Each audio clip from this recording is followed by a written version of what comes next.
How's it going, YouTube? It is Mr. Game & Squatch here today in the Squatch Den, and this is going to be part one of I'm going to say 3-part series, I guess. Sort of like a mini-series on my channel here.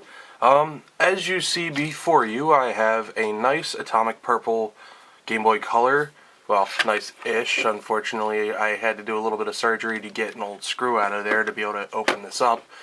But, you know, that's partially why we're doing this, but also because my good friend King Games 98 sold this Game Boy to me because I had seen a post on the Facebook group, the Retro Future community, and one guy on there had done a Suicune Game Boy Color mod with like I think he called it the Super OSD screen. And it kind of inspired me to make my own custom Game Boy again, because I had made one before. It was okay.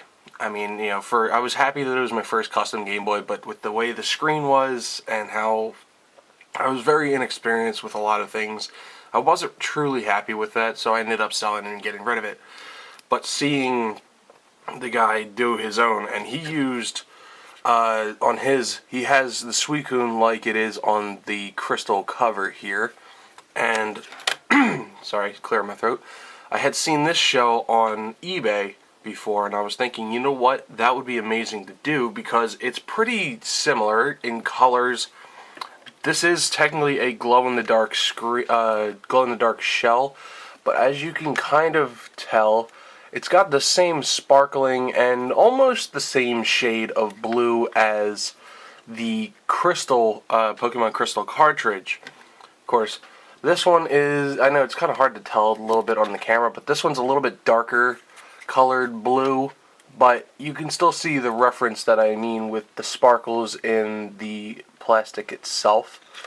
And I'm okay with that because I think, you know, even though this is a nice shade of blue and all that, this is nice, but I also like the glow-in-the-dark aspect of this, and also just how well detailed that print is on the actual shell of Suicune. That just looks amazing. If you want to try and get yourself one of these, I would definitely hit up, it's called Gamers for Gamers. I'll drop their info in the description down below. If you want to, they gave me this little flyer with my order for their Instagram and Facebook and their website, and apparently save 10% on our website. Expires March 1st, 2021, which kind of sucks because it's now March 4th as of recording this. So I guess you're not going to be able to use this. But, yeah. Gamers for Gamers, buy, sell, trade. And so, I gotta say, I'm very happy with how this turned out. They're not paying me to say anything because obviously I'm only a small YouTube channel. And they're just genuinely a good company to have because, you know, they reached out to me when I made the order to specifically clarify this is only a Game Boy shell, it's not a full Game Boy.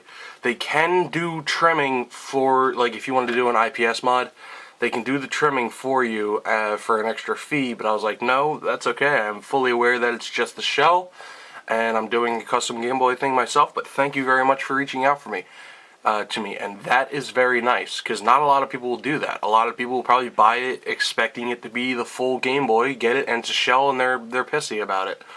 So that's very good business ethic of them, and so, and I gotta say, the shell itself is actually pretty well made.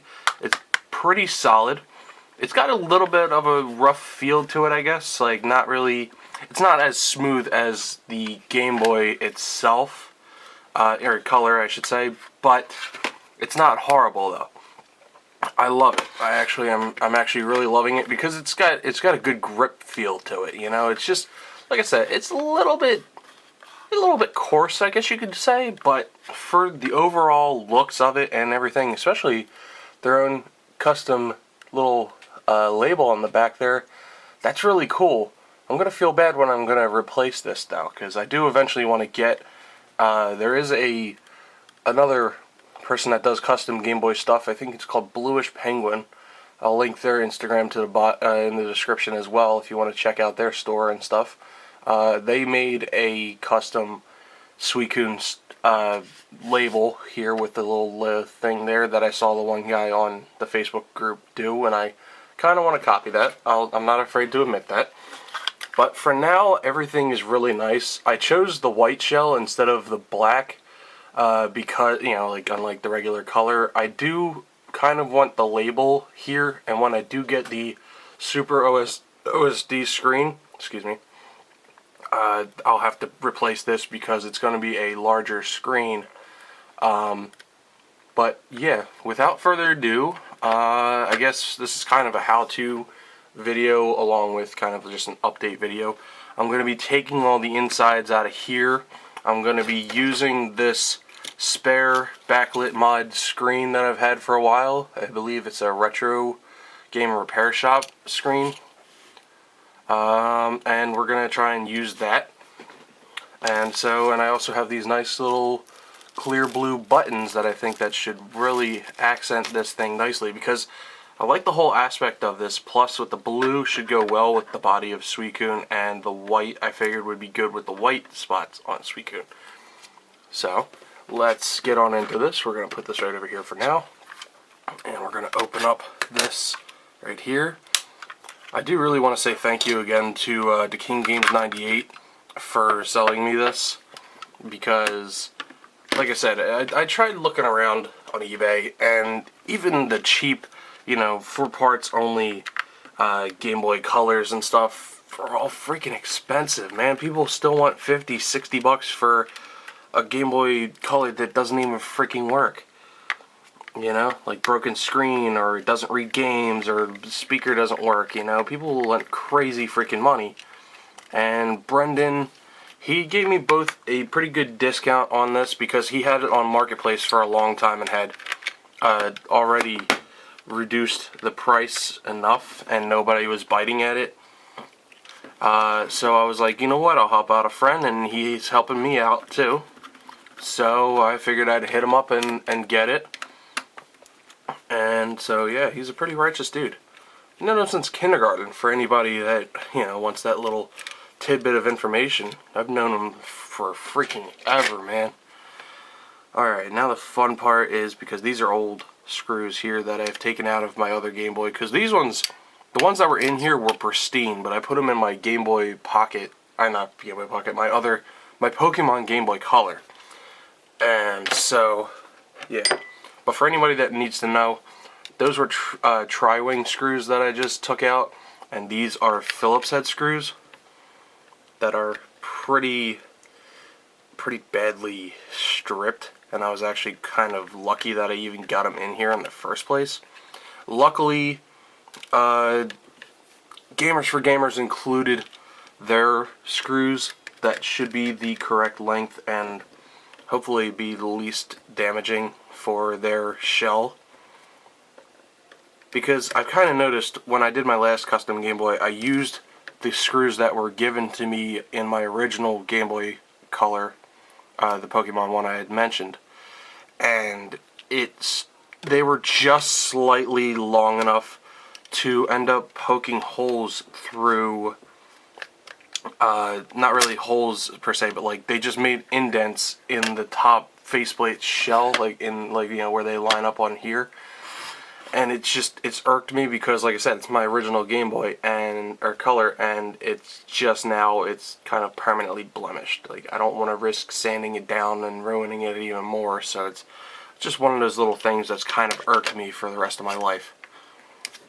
But, yeah, as I can say, like I said, this is very well done. I had given it a good cleanup because I think when Brennan had given it to me, he said it wasn't really... The speaker itself is kind of dying. It puts out a very low volume. And I think the start button was very sticky. But once I cleaned the contacts on that, cleaned off the speaker, and then I think it was also the switch. That's what it was. The start and the on and off switch was very, like, you could turn it on and it wouldn't go until you kind of got it to like a right place and it would work. But a little bit of isopropyl in there, and it worked perfectly fine. So yeah, that's the board there, and everything's all together. We're going to be using that in there. I'm not gonna need the power switch because it looks like they included that in here. I'm gonna use the membranes though because it doesn't look like they included that, which is okay. That's perfectly fine. I'm good with using OEM membranes. I would kind of wish they had. I wish, like, you know, this is something I just kind of noticed. You never really find start and select buttons that kind of match with whatever colors buttons you're getting. But that's nothing. That's not. I'm not holding that against Gamers for Gamers. Obviously, I'm just saying in general you don't ever really find that. So if you ever do, that's very rare. I'm also going to be using the black piece for where the little purple lights are. Because I kind of prefer that over the gray one. The gray one's kind of just eh. So, normally, if I really wanted to, I could pop the screen out of here and use that, but I'm going to use the backlit mod one, see how that goes, and then kind of determine whether I want to use that or the regular OEM screen in there. You'll probably see that in the next video that I do, whenever that might be. Right now, money is a big factor in this project, so this is definitely going to be a paced out project. So I guess we'll start with, we're going to put the buttons in here. Just open up our little baggie. Like I said, I really do like the look of these buttons, because I mean, look at that. Let's see if it wants to focus. Come on, focus. That is a really nice quality looking button. Nice clear blue, almost like an ice blue kind of. I think that looks good for sitting in there. Let's see, we got B here.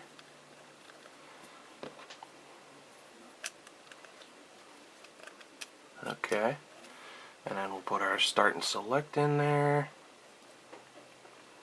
We'll put our membranes in.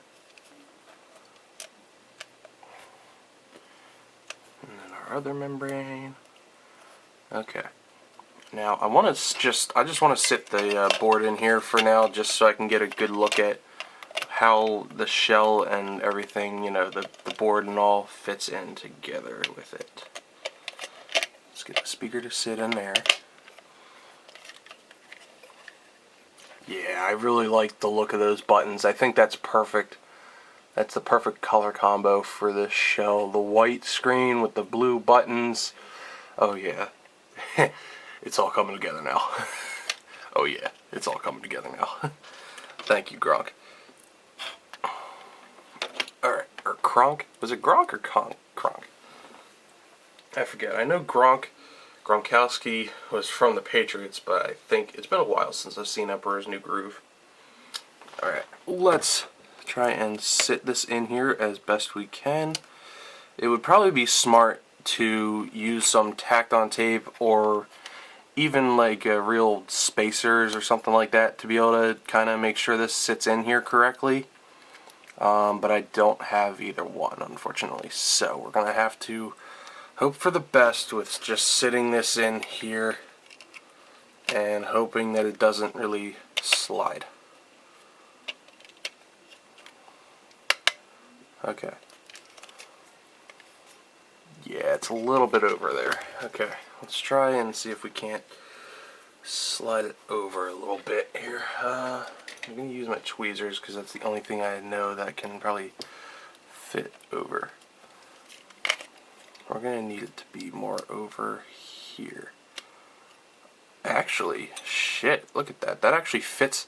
I don't know if it's because of the fact that it's a white shell or not, but that actually almost perfectly lines up. That actually fits a lot better than the OEM screen. So you know what? I think I might stick with this backlit screen for now until I want to get the Super OSD.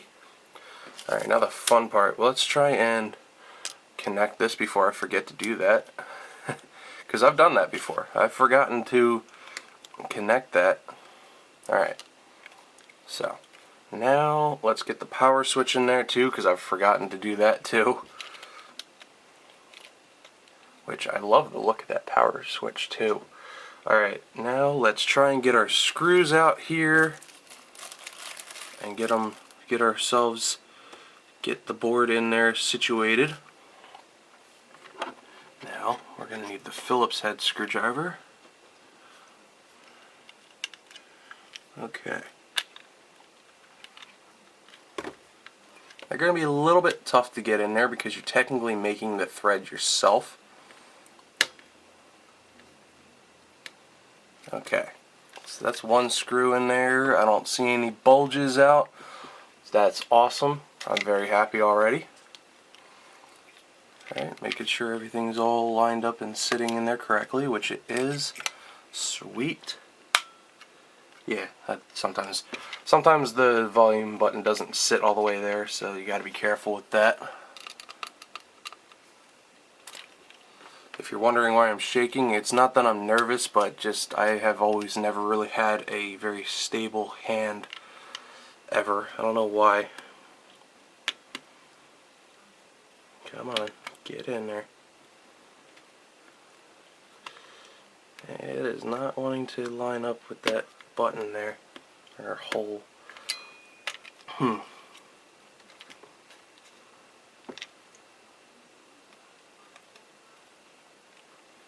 That's better-ish. Okay. If you want to, you can probably just skip through the video to when I finally get it in here. Okay, there we go. We finally got it. Like I said, my hands are not the most stable, I guess you could say. Cool. I don't see any fractures or bumps or anything in there. That's good with me. Alright, next. Oh, I gotta get that one last screw in. I was gonna put the black piece in there, but I'm gonna get the last screw in here to the best of my ability.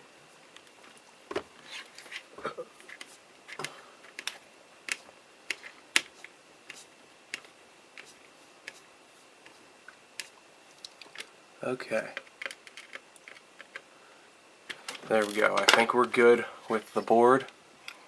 And there's no bumps, no cracks, nothing. Didn't over tighten. We are good. Excuse me. Alright, now we can use that black piece up here. Which, let me know in the comments if you actually know what these little purple lights are actually supposed to be for. I know what it is, but I kind of want to know what you guys, if you guys actually know what this was intended to be for or not.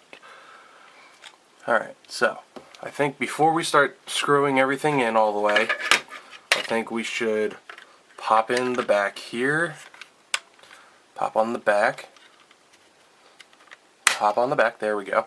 Okay, we'll pop on the back here, switches in. Let's pop in some batteries to make sure this screen actually wants to work with this board. We got it. It freaking works! Yes. Now, unfortunately, like I said, the speaker does put out very low sound, like if you listen. Yeah, you probably barely even heard that.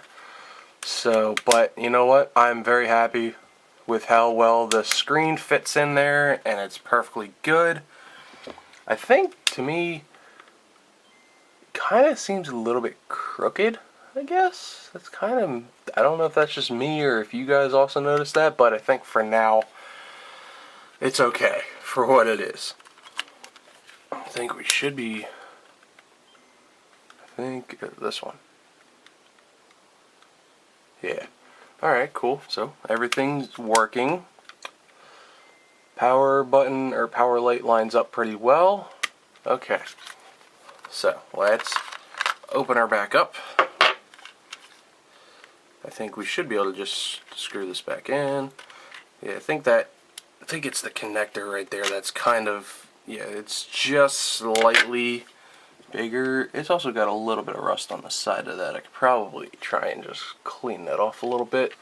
But other than that, I think we are pretty much good to go. As far as that screen moving though, it's not going to go anywhere. I do think it's kind of crooked though, but I think I'll wait until after this video to fix that. But I think there we have it, folks. There we have it, folks. Let's get our screws in here. Sorry that this is kind of a long-winded video today, but hopefully you guys enjoyed it, and I hope I get to see you guys in the Squatch Den sometime. And if you haven't already, subscribe, maybe leave a little like if you enjoyed this video, and check out some of my other videos that should be popping up right about now. And like I said, stay safe, stay happy, stay healthy, and we'll see you again in the Squatch Den.